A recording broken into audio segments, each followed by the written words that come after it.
Good evening, ladies and gentlemen. I'd like to call the Transportation Subcommittee meeting to order. The purpose of this evening's meeting is to have a presentation and discussion of the Lord Overpass improvements. And again, I want to thank you all for being here. Will the clerk please call the roll? Chairman Milanazzo. Here. Counsel Martin.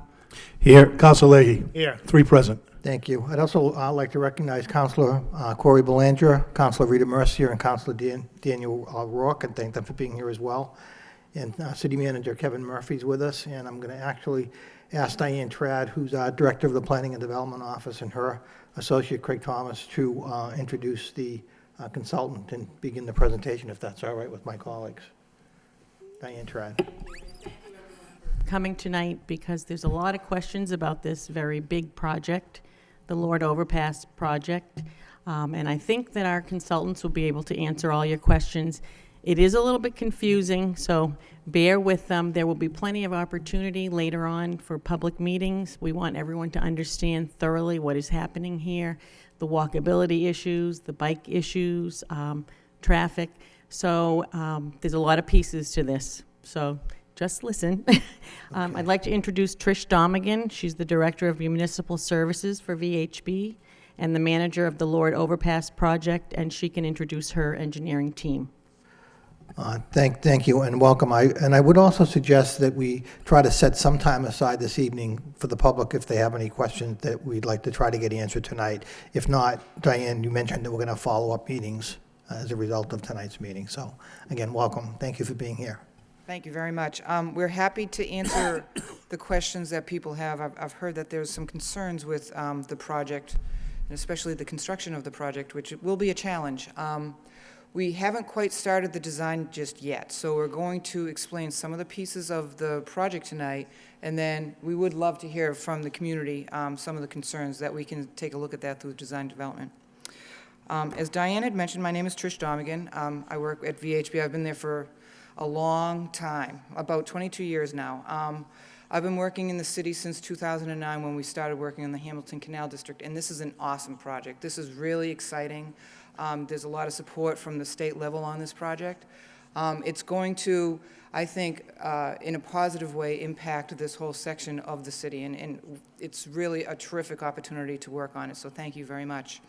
I'm here tonight with Pete Sorensen, who's the senior engineer on the project. He's going to help me explain some of the design components of the project itself. Josh Triakis, who's the task manager for the roadway and civil component. So if there's something specific about the roadway, Josh will help me out.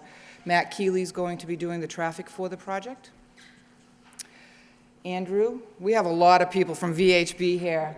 Andrew Burkholder, who's also a bridge engineer, and I know there's a lot of concerns with the bridge component of this project, so he can help me explain what we're going to be doing with this. And our boss is here, which is kind of unusual, Mark Shaman from VHB, who's the director of our group. So if there's any questions about anything about VHB, regardless of this project, just ask us because we have it well covered. So I'm going to, how do I do this? Okay. So I apologize for the inability for this laser printer to get on that screen. So I'm going to use this graphic here to orient the graphics in the images that we're using. And if there's any questions, please feel free to ask me. Can the public see the screens? Yeah, should they get oriented a little bit different so yeah. you can see the...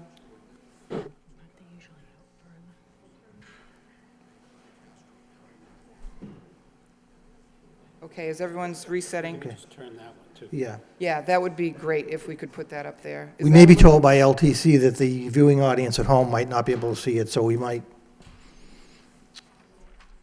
but I think we'll be okay.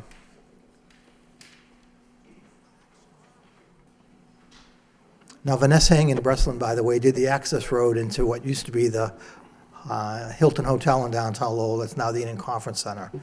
And I believe we were working with Rich Hangen at the time, Vanessa Hangen. Yeah, so it goes back a few years, so you do have some history here in the city. That's back in the day, yes, yes. Yeah, so Rich Hangen was the former president 2 presidents ago, so it was a while ago. Right. So yes, we have been working in the city for a while. So just to orient people, and bear with me, this is the Lord Overpass. This roadway right here is Middlesex Street.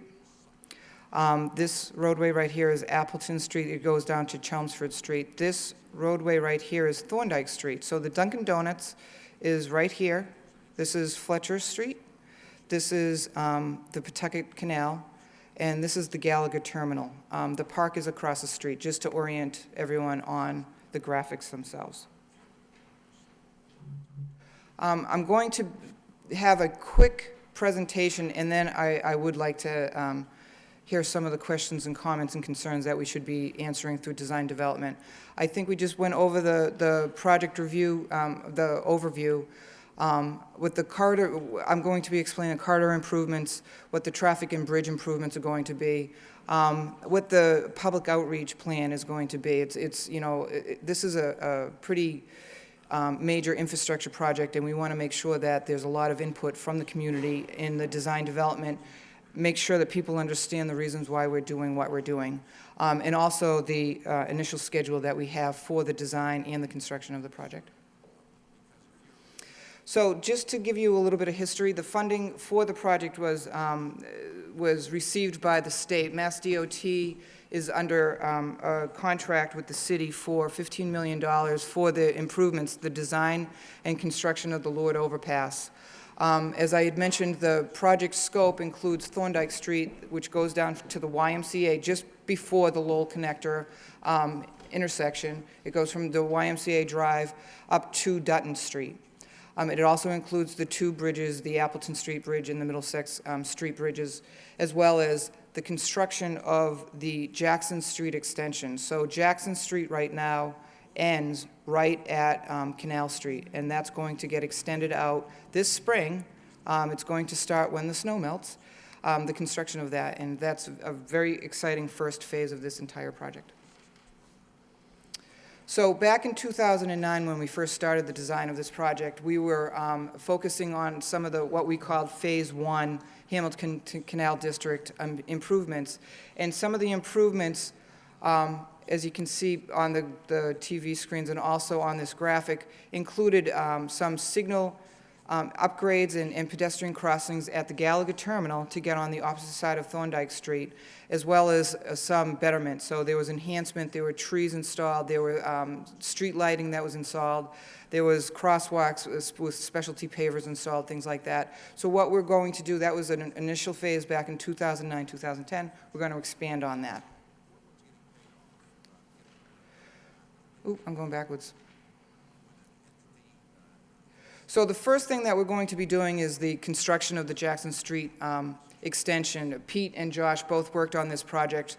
It's going to be running along what's going to be the future Lowell trial court. And one of the initial thoughts was to build the Jackson Street extension, so bring Jackson Street all the way, but not quite to Thorndike Street, just construct that section of roadway so that it provides construction access into the trial court property. They're going to need construction equipment, vehicles, and such materials going into that site. So this is just an opportunity to use that as an access road before the overall project is going to be constructed here. Am I going backwards again? I'm sorry. The rollers confuse me for some reason. The project is going to focus on pavement rehab for all of the roadways, and when I say pavement, I mean for both the roadways and the sidewalks. You know, every community that I drive through, everything's gotten beaten up this winter, and we're going to take a look at the pavement condition out here as well as the sidewalk conditions. We're going to extend out the sidewalks, but we're also going to help fill in the potholes that are actually being created because of all the snow that we've received. There's a lot of ADA compliance that has to happen, so what that means is there's going to be a lot of wheelchair ramps installed at the intersections. There's going to be crosswalks and traffic signal timing that's going to be done for the intersections that are within project limits so that people have an easier way of going back and forth, not only on Thorndike Street, but the other roadways that are within the project limits. We're going to accommodate bikes, and I'll get into that a little bit more later on the ramp system, not necessarily on Thorndike Street under the bridges because of the challenges that we have there, but we're going to look at allowing bike passage on the ramps up and down onto the bridges, and also going through the bridges on Middlesex Street and then Appleton to Chelmsford Street. As I had mentioned, there's traffic signal upgrades and bridge upgrades as part of this project. Come on, honey.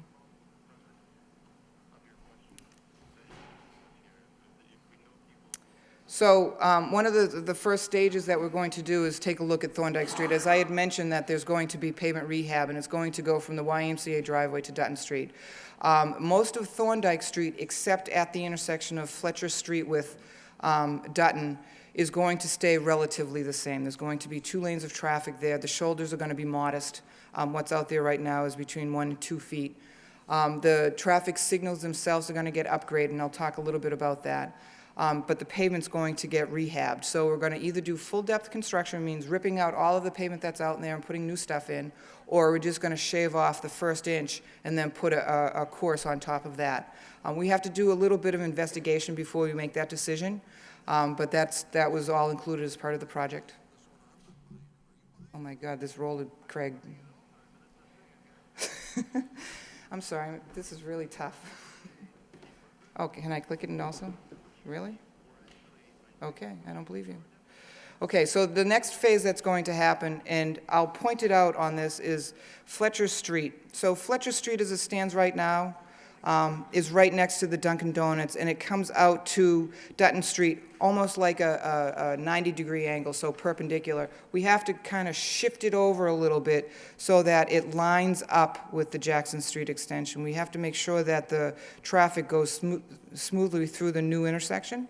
So this roadway is going to be shifted and allow for more green space at that spot, shifted over about 20 feet so that it lines up with the intersection itself.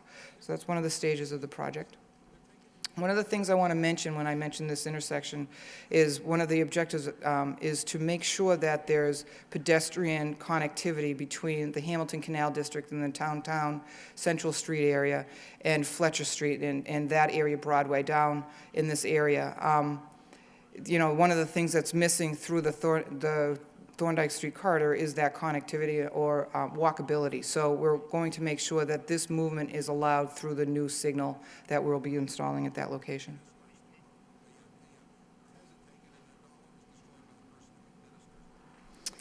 Oh my God. Yeah, could you do the keyboard? That would be awesome. I'm really having roller issues here. Sorry. So what we're also going to do is construct the off-ramp from the Middlesex Street bridge onto both Thorndike Street. I'm going to use this. This explains the story quite well. It's going to bring traffic, as it does right now, onto Thorndike Street. So there's going to be 1 lane that's going to be allowed here, but there's also going to be a lane that's going to be allowed onto the Jackson Street roadway, the new roadway that we're constructing this spring. And the reason for that is because there's a lot of traffic that's going down Thorndike Street, getting to this intersection, and there's a lot of different people wanting to go in different movements, different roadways, and it's creating a very large congested area here. So we're trying to take some of the traffic off of the Thorndike Street corridor and bring it onto Jackson Street so that they don't have to go through this intersection. So that's one of the first early action items that we'll do. Also, what we're doing is providing 2 lanes, 2 left turn lanes from Thorndike Street going towards the center of town, downtown area, onto Fletcher Street.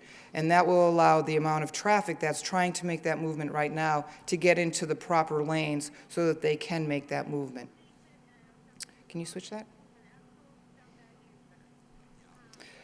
Some of the signal upgrades that we will be doing, as I had mentioned before, the YMCA driveway, Highland, and the Gallagher Terminal all will get new signal equipment. So what that means is there'll be new lenses, there'll be new coordinated GPS units along each of the locations. We'll also be putting in new equipment on the bridges themselves, on Middlesex Street and also Appleton Street. The lane configuration up on the Lowell overpass is going to stay the same.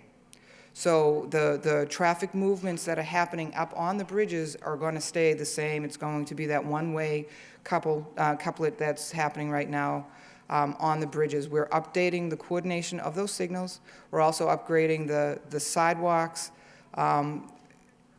the crosswalks, the pavement markings, things like that, but we are not changing the traffic pattern up on the bridges themselves. Just to recap, there's 8 signals. So there are 7 signals that are going to be coordinated through the YMCA driveway, Highland, the Gallagher Terminal, the 4 locations that are up on the bridges themselves, and then the new signal, which is 8, at the intersection of Thorndike Street with Fletcher Street and Dutton, in the intersection of Jackson Street Extension. Now, the bridge superstructures, and Andrew, I'm going to look over to you for this one. The structures themselves are structurally deficient. Okay, so right now, did I say it wrong again? I'm sorry.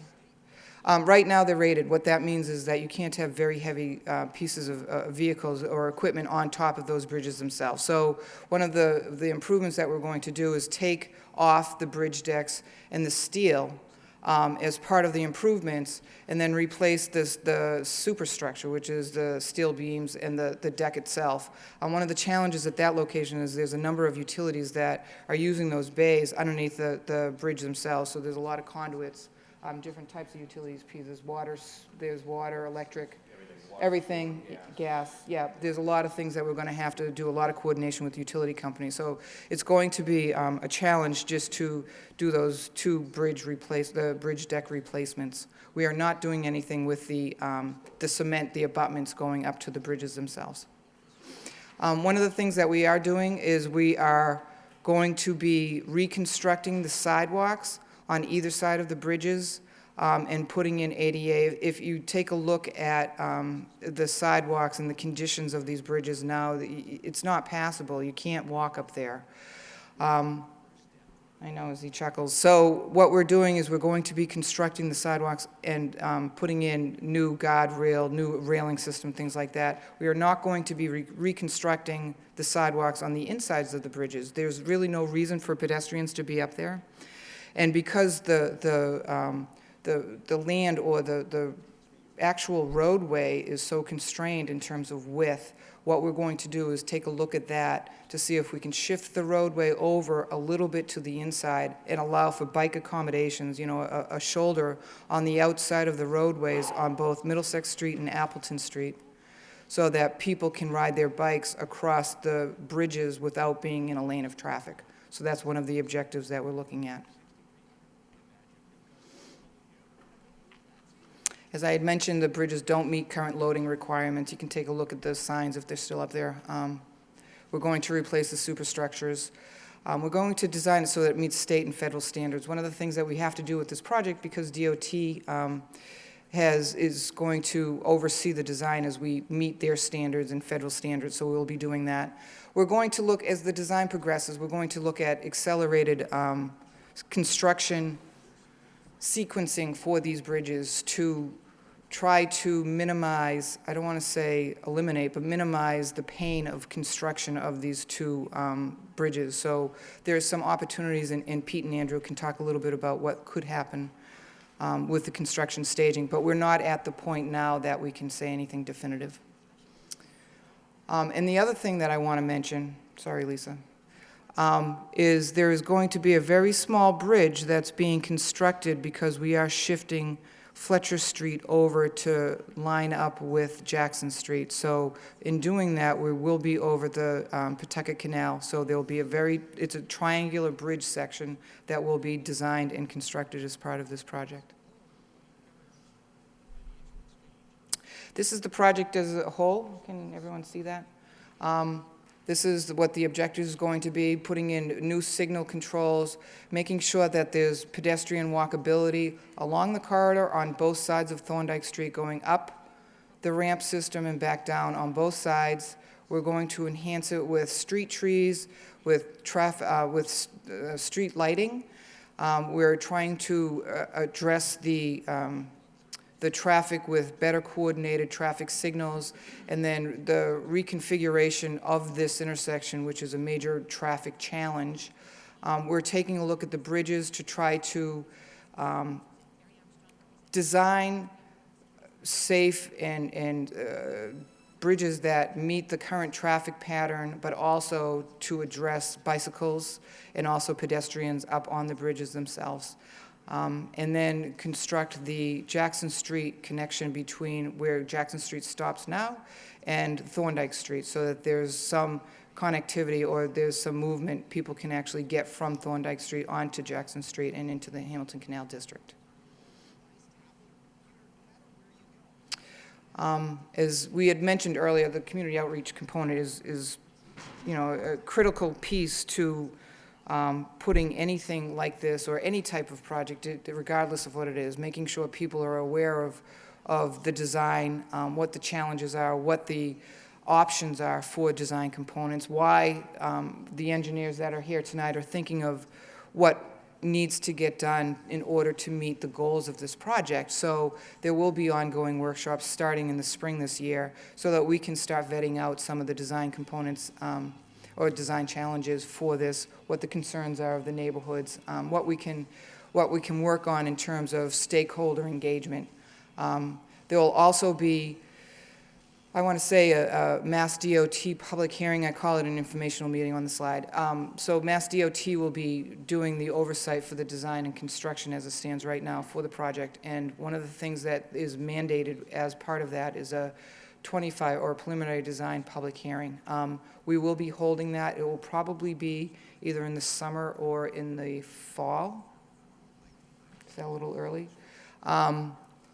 Just to meet that obligation. But in addition to that, we're also going to have a series of outreach meetings to make sure that people are heard as the design progresses.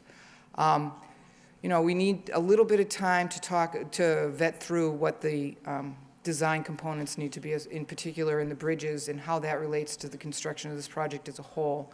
So we won't be talking about construction staging probably until the end of this year. We just want to make sure that we have what the design needs to be first, and then we'll be staging it and considering how we're going to be constructing it so that it really does minimize the impacts to the community and the businesses along the roadways here. Just real quick, the design schedule, we're going to be starting soon. The final design, as we've been discussing with the city, the DPD, and also with Mass DOT, will be completed in 2016, which is very unusual. I just want to make that clear to everyone, as Mass DOT projects of this size can take a decade, and they've committed to partnering with the community to make sure that the construction of this project is ready to go in 2016. So they've allowed us to accelerate our design submission. So we're compiling things and making sure that we don't have to just keep on going back and forth with them on comments and response to comments, things like that. They really are really excited about this project, and they really want to partner with the city. As we had mentioned before, the Jackson Street design was completed as part of the early on action items. So this was completed. The bids for construction were open today. So hopefully when the white stuff goes away, that can go into construction. So, starting in the spring, you'll see construction activity on the Jackson Street extension. And that's the presentation. Great. Thank you for that thorough presentation. Do my colleagues have any questions or comments? Councilor Martin? Thank you for that. I guess I mostly want to hear from the public, but I did want to at least express some thoughts of my own and then others that constituents have relayed to me. I kind of view this as a once-in-a-lifetime opportunity for the city. We have a major urban renewal area. We have, what I consider underutilized amenity in the commuter rail station across the street. And if you take the commuter rail and then try and make your way across Thorndike, even for me to walk to my office, which is sort of right down near Central Street, it's not an easy trip. So to me, the challenge is to link this urban renewal area with a neighborhood, the Highlands, with a neighborhood, the Acre, with a new urban renewal mostly commercial district, in a way that's sort of pedestrian tolerable, pedestrian friendly, and at the same time keep the traffic flowing. You know, the Lowell Connector's a pretty good amenity too, and Yeah. traffic needs to come from there to the Songus Arena in and out of the downtown. So, you know, for example, and I don't think the Lord Overpass was designed with that in mind. You know, there is no sidewalk on the ramp down, you know, to Dutton Street today. Right. And so there are things missing, you know, that may, so you can't walk that way. If I lived in what we call the Giant Store, which is the residential project right on Dutton Street, and wanted to take the train to work, that's Can't get that's there pretty from here, challenging, yeah. right? And so I just hope that sounds like you're paying attention to the right issues, but I think those pedestrian connections are crucial to sort of the future of the city. And at the same time, we do, you know, more people drive than walk, and we need to accommodate cars at the same time. So I'm not pretending that's an easy accommodation, but I think that's the goal, at least that I feel and that people have talked to me about. So that's all I have to say for now. But, you know, in other forums, maybe I'll have more to add. But I think that's those are some of the thoughts that some of these people in the audience have expressed to me. Thank you. Thank you, Council Martin. Council Leahy? Thank you. I also want to say thank you for the presentation. Thank you for expediting the project. And Councilor Martin hit on a lot of good points, the linking the neighborhoods together and the walkability. And what I also wanted to ask is, could you keep in mind, you know, this has been an extraordinary winter, but that's one of the challenges too, when we do get large amounts of snow, trying to keep the roadways open to 2 lanes. And, you know, we've got to make sure that the snow can be plowed and that we don't end up with 1.5 lane, you know, for 2 or 3 weeks or whatever the circumstances are. And that would go also on the bridges too. When you said you're replacing the decks, were you making them wider, did you say, to accommodate a bike lane?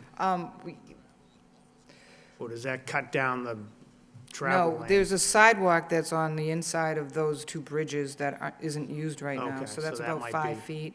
So we're just going to shift the road over and use that as the shoulder. So the bridge width is going to stay the same. Okay.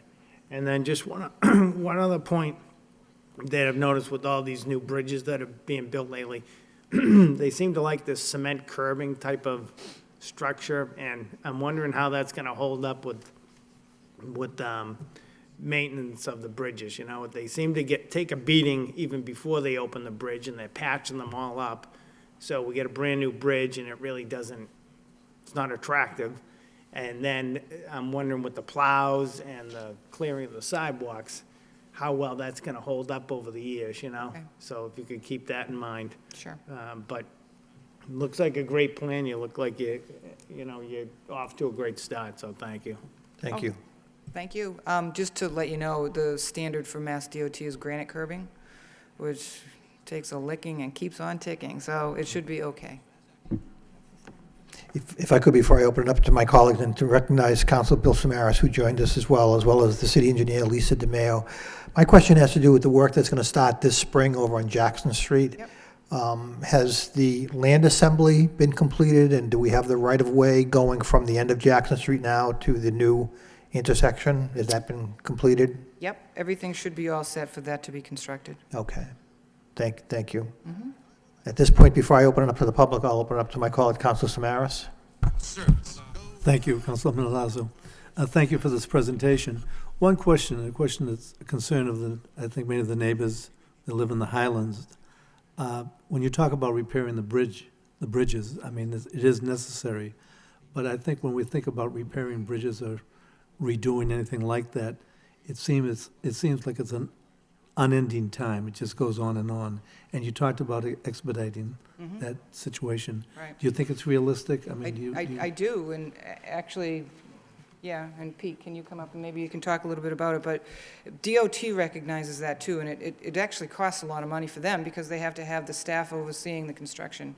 So they try to accelerate some of the methodology that they have for bridge construction. I'll let the experts speak. could I ask, I mean, it's going to literally shut down the access to the center part of the city for the Highlands No. at that particular point? No. No, we will put detours in place It'll just be, and we've already thought out the detours, but we're so preliminary in the design development that we want to just vet out the design before we Okay. put that into place. But I'll Thank just you. have Andrew speak. But I think, Trish, just to I that think you're point, before we even, Could you speak talk right to about- the microphone, please? Thank you. even not talking about the accelerated program, we would not shut down, we would maintain at least one lane on each, one of the one-lane couplets over Appleton and Middlesex. So there would always be the ability to make that east-west connection over Thorndike. In looking at some of the accelerated processes, there's some really great opportunities out here that we could expedite the actual bridge construction. There's challenges, there's no question about it, because of all the utilities on the bridge, but we would be doing with prefab sections instead of doing conventional construction where they'll come in there and replace the beams, then form the decks. They would actually come in there with a prefab unit and actually drop it in. So this is something that would happen. It's not the entire bridge, it would be a component of the bridge that would be done in, say, 72 hours when you talk about detours. And we may have to shut down, if we go to this scenario, we would shut down Thorndike Street, say, for 72 hours. Friday night, a late Friday night shutdown, and maybe open it back up early Sunday morning, like 3 or 4 o'clock in the morning, so that it's ready for the Monday rush hour.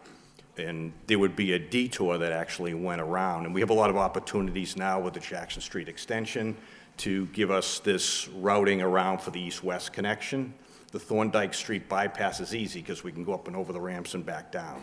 So there's a lot of opportunities here, and these are things that we want to vet as we go through the design development process and talk with the traffic committee and making sure everybody's understanding of that, when closures would be, the timeframes, and some of the, I think, benefits of doing these accelerated processes. Thank you. Could we please have your name and position again for the record? Your name? My name is Pete Sorensen. I'm a senior project engineer. Thank you, Pete. Thank you. No, just thank you for that information. That's Thank- really great to hear. Okay, thank you, Councilor Samaras. Any of my other colleagues?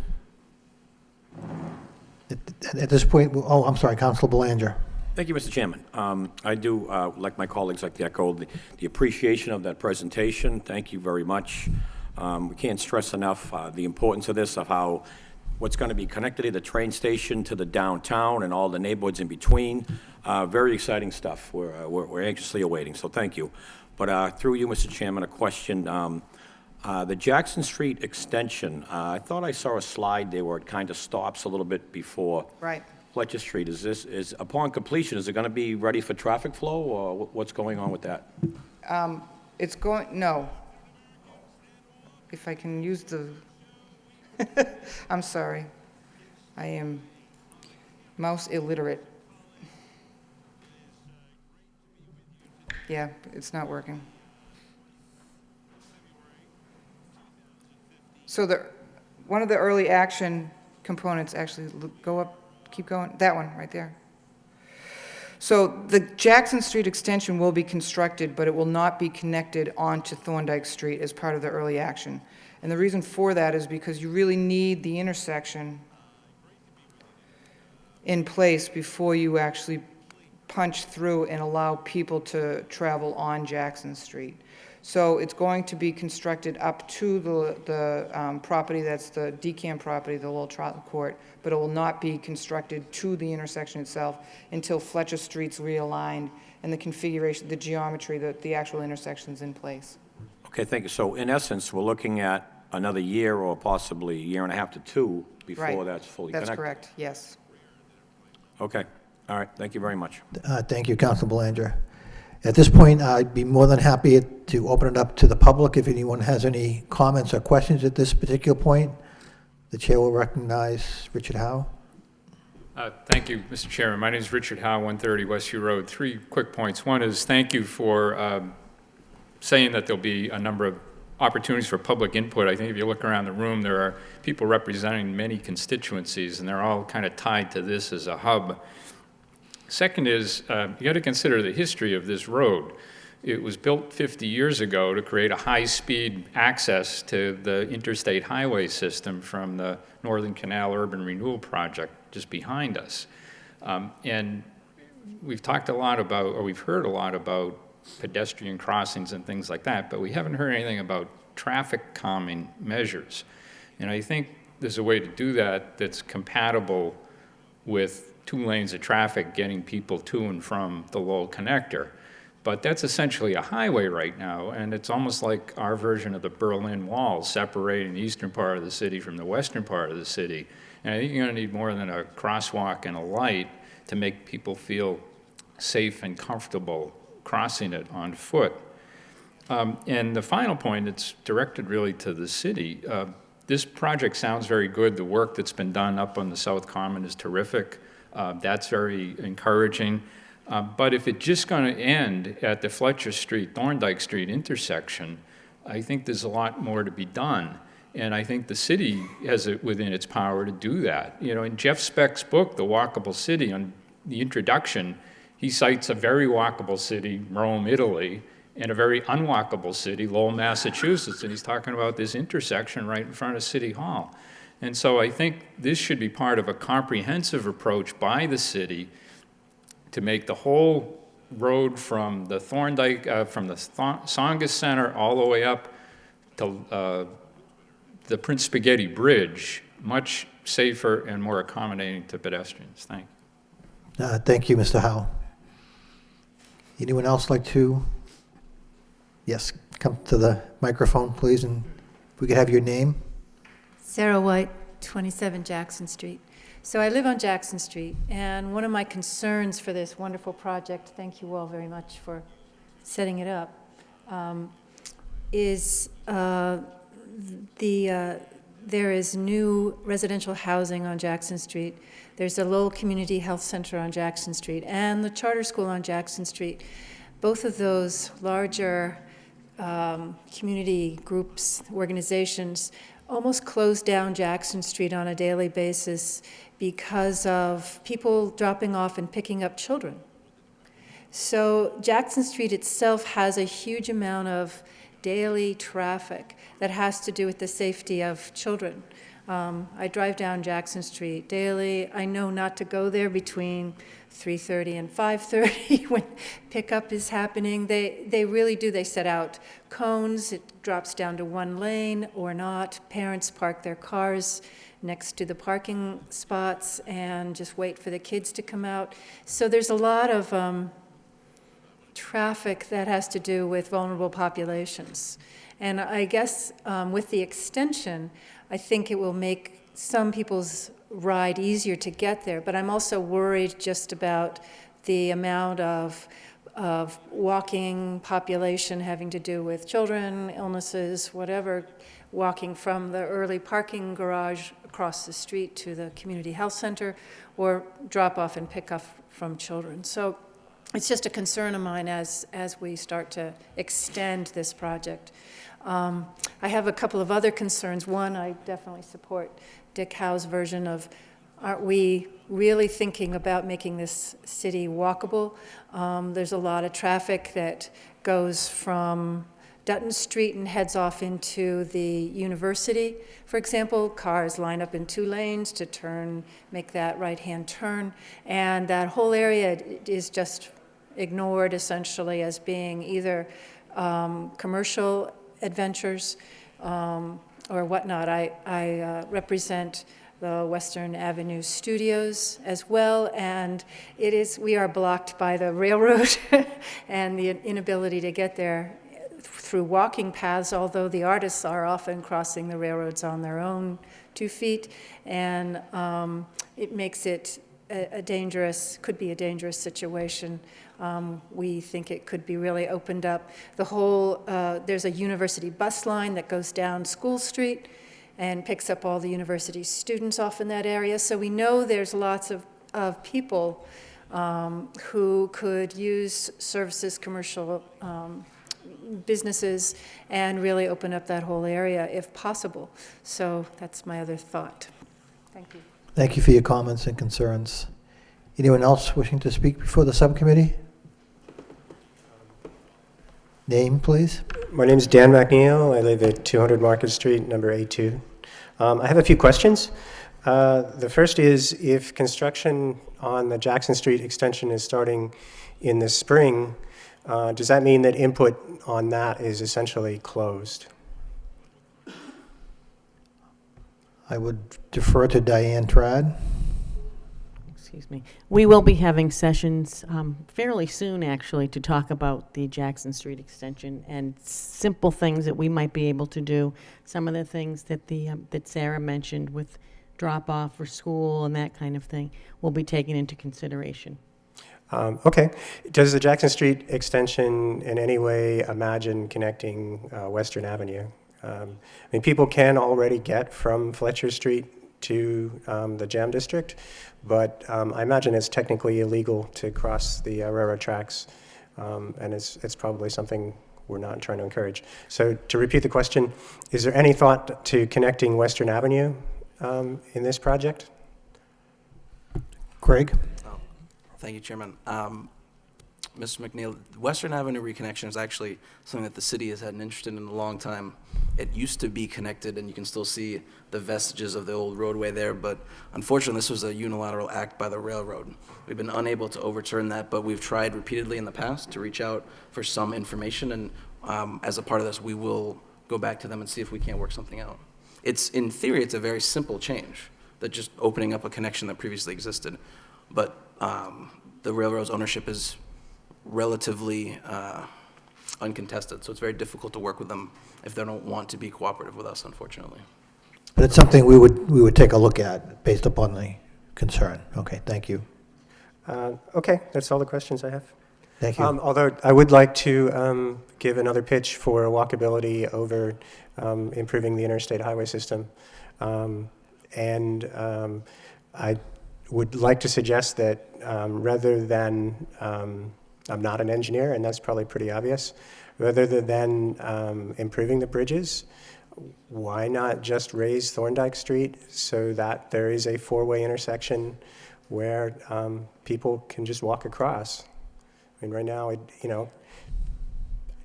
guess to put it in the form of a question, does the existing traffic justify a limited access road, which is essentially what it is?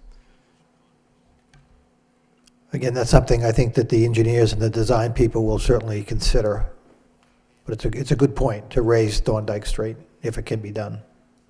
Thank you for your comments. Paul? Hi, my name is Paul Marion. I live at 44 Highland Street.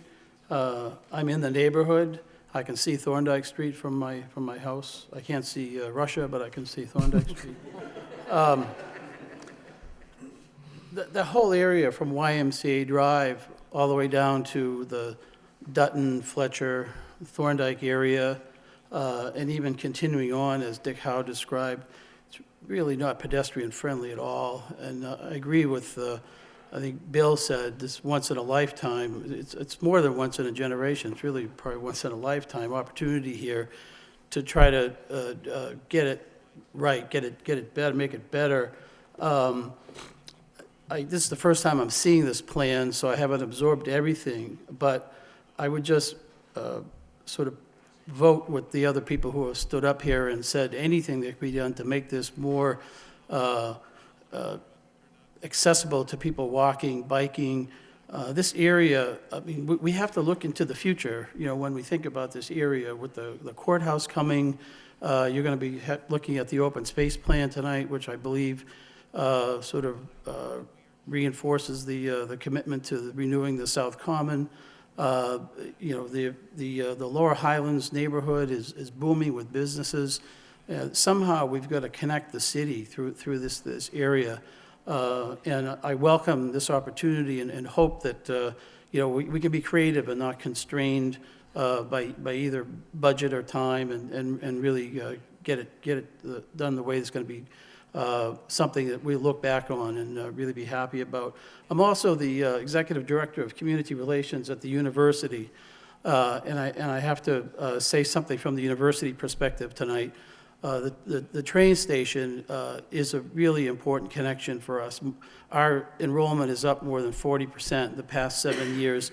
Increasingly, our students are coming in from Metro Boston. The train station is important.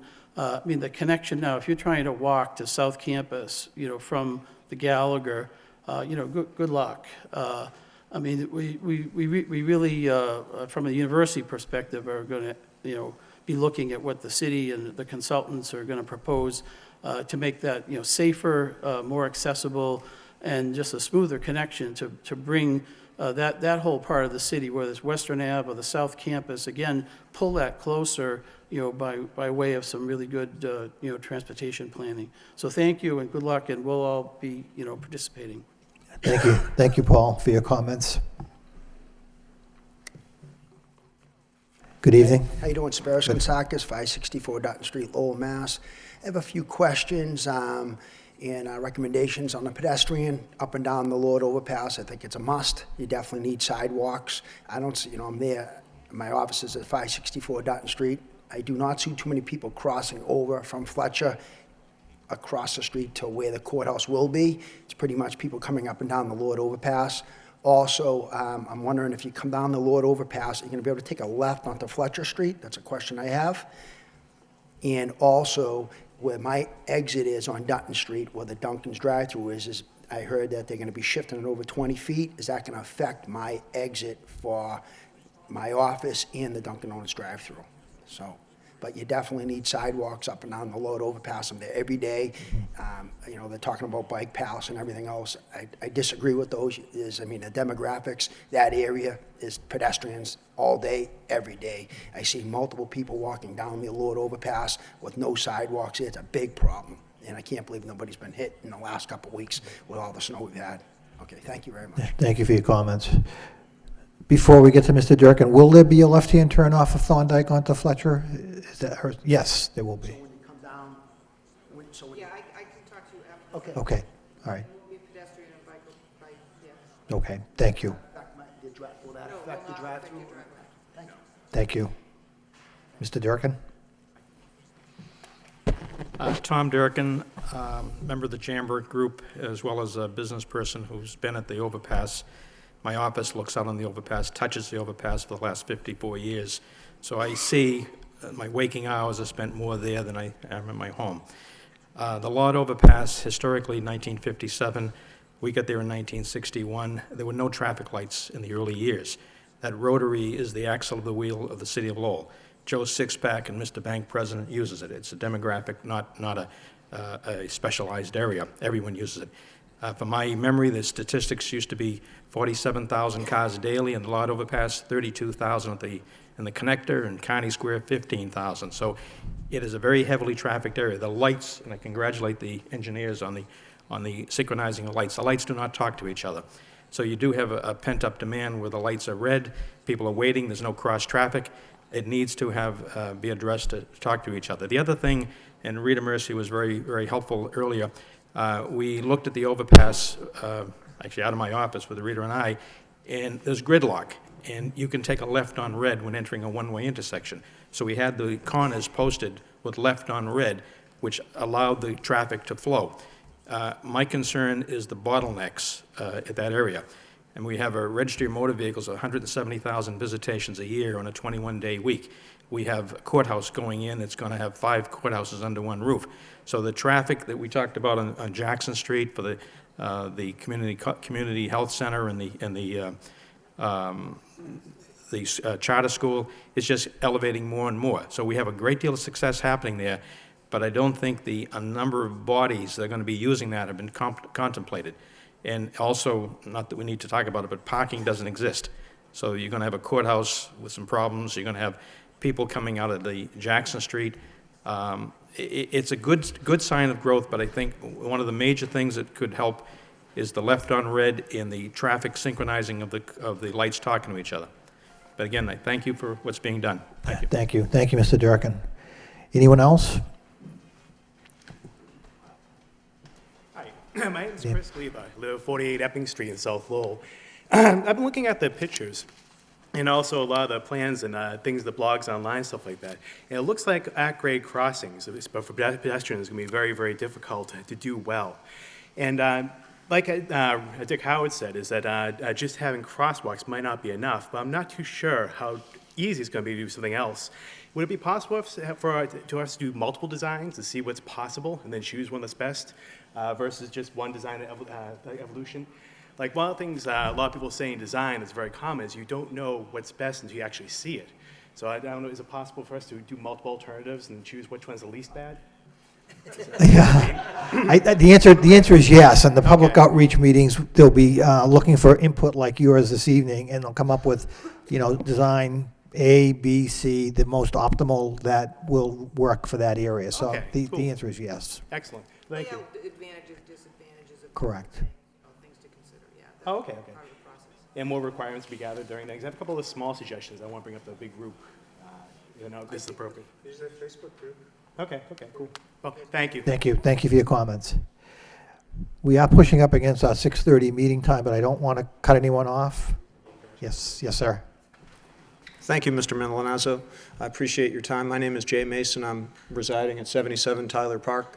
I want to echo the interest in seeing some type of pedestrian and bicycle recognition here. I think there's a huge opportunity. But the two things I didn't really hear tonight so far was anything really about the landscaping opportunity as a park, as a gateway to the city. It's going to be an extremely visible location, especially with the courthouse in the backdrop. And the other piece is the connection from the Gallagher Terminal to that courthouse and to the downtown. There's a huge opportunity, as has been said, with connecting pedestrian access. That terminal is right there. It's an abutter to this parcel, and I haven't heard any talk about it. I think that should be part of the conversation. I think that would really be helpful. So I just wanted to add those two pieces. I think in terms of landscaping, this could be a very enjoyable public space and some green opportunities, some green space, some landscaping could be a nice part of that, sort of a mini Rose Kennedy Garden type of thought process might enliven and enrich the space. That's all I wanted to say. Great. Thank you, Jay. Councilor Belanger, before we close. Thank you, Mr. Chairman. Great dialogue here this evening, and thank you for everybody coming in tonight for this all-important project to all of us. But, I think some great points were made tonight, Mr. Chairman, in particular, Richard Howe, about the walkability. As we take a hard look at this plan, by automobile, we're connected, as I mentioned earlier, but I think we may be lacking here as far as pedestrian access, and that's going to be very, very important as this neighborhood grows, and it's going to in the next 5 years or so. And I think we ought to take a hard look at that now, rather than be paying for it 5 or 6 years down the road when it's going to cost 3-4 times as much. So it's wonderful that they came in and said those points, because all the planners are in this room. So I hope they do take a hard look at that. We have approximately $15 million in state money. But I think pedestrian access needs to be ramped up here. Although there's a lot of good going on here, don't get me wrong, but I think we're slightly lacking as far as pedestrian-wise. So thank you again, Mr. Chairman. Thank you, Councilor Belanger. Anyone else at this point? Yes, ma'am. I have to apologize before I get here, which is, this is sort of off the wall, but I've been in several large college towns where there is a certain area of the town that is actually blocked from traffic and becomes nothing but pedestrian. Lots of restaurants, anytime there's any kind of sports event or family event or reunion or whatever, the whole town is, or this whole area really is taken over by this blocked off area. And there's something to be said for generating an area that doesn't have cars in it, that you can walk around and do everything you need to do. So a little off the wall, but I think Lowell, the university, the whole community of shopkeepers might really benefit from something like that. Thank you. I can tell the audience that the next Transportation Subcommittee meeting will try to set aside more than just an hour. I apologize for that. We'll have more time the next time we meet. But my last question would be to Diane Tradd about outreach and how to get in touch with all of the folks that obviously have an interest in this project. How will the outreach take place? I think in the next few weeks, we'll set up some meeting times and put them on the website. We'll try to send out emails and try to get in touch with as many people as we can. Okay, thank you. Counselor Rourke? Very quickly, Mr. Chairman, thank you. Just to reiterate what Sparrow had said earlier, I've noticed people walking up and down that hill every day going that way. So if that could be taken into account by the planners and by the city as well, because he is correct. It's a matter of time before someone does get hit. I mean, there's multiple foot traffic up and down that area. So thank you very much. Thank you. At this point, the chair would entertain a motion to accept the report as a report of progress. So moved by Counsel Martin, seconded by Counsel Leahy. Roll call, please. Counsel Milonazo? Yes. Counsel Martin? Yes. Counsel Leahy? Yes. 3 yeas. Great, thank you. Again, thank you all for being here, and we'll post the next Transportation Subcommittee the next 30 days or so. So thank you.